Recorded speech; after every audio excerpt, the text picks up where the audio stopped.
أما بعد فأعوذ بالله من الشيطان الرجيم. بسم الله الرحمن الرحيم.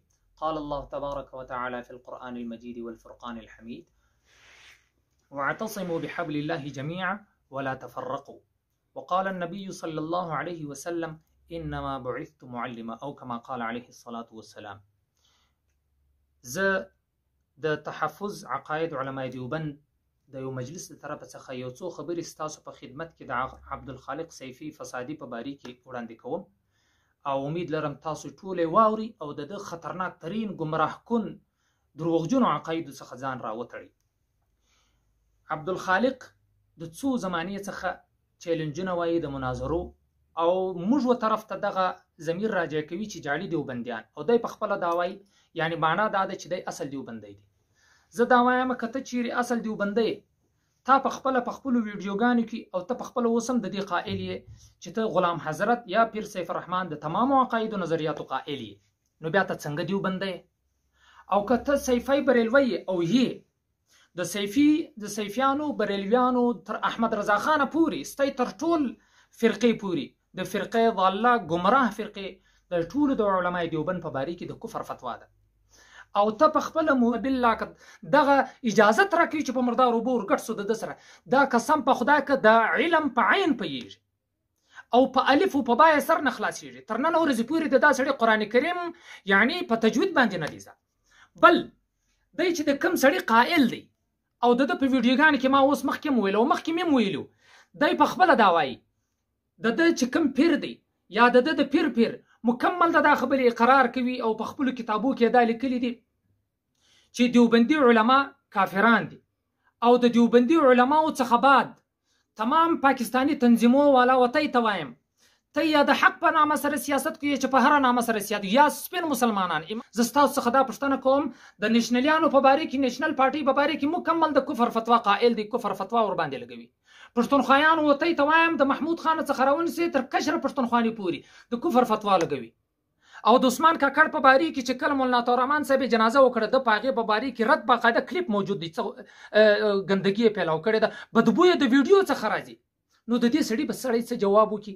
د ده سره به مناظره تښتېدلی سړی دی، دروغجن سړی دی، د 2 منټو دپاره دا سړی نسي کښېنستلی. د دا سړي د قابلیت یعنی چې دی په کوم شي کې قابلیت لري، د میدان لري، یو شی دی چې دی دروغجن دی، پټېدلی زه دی. بس دا سړی والله بالله که تاروز قیامت يعني تعرج الملائكة والروح إليهم في يوم كان مقداره 50,000 سنة، چې د هغې ورځې د هغې دنیا یوه ورځ وده ته کښېږدي په دا دومره زمانه کې، ورده زمانه کې دی ما او تا ته نسي کښېنستلی. زموږ زه یو ادنا طالب علم یم چې د پښین علماو ترجماني کوم، نسي کښېنستلی.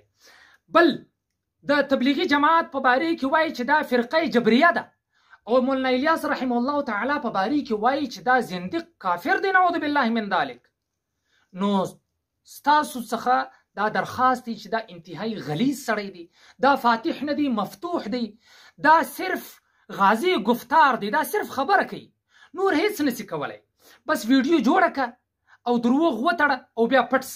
نو دا سړی چې دی زموږ جواب نه لري، موږ سره د ناستې نسته، دغه عقایدو نظریات دي. فیصله پر تاسو باندې پرېږدم. جزاکم الله خیرا. پیر سیف الرحمن دا خطرناک ترین جادوګر تیر سوی دی. پښتنو دا په غوږو واوري، وزړه ته ور واچوي، دا چې دا لاس داسې کړي او دا خلک رپېږي. زما شرافت، زما د دیوبندي علماو شرافت خو موږ ته دا اجازت نه راکوي چې په مسجد کې ډمې ډمامې کوو، وطن کوو، غورځه. دا صرف او صرف د دوی یو دوکانداري ده او زړه باندې یو قبضه راولي او جادو کلمات یې باقاعده په حدیثو کې د دې ذکر سته، او د خلکو زړونه په خپله قبضه کې اخلي، ستا د جیب د پیسو څخه خالي کوي، نور هېڅ نسته سوای د دروغو د جادو څخه. او دا په کرن باندې خلک اخته کوي.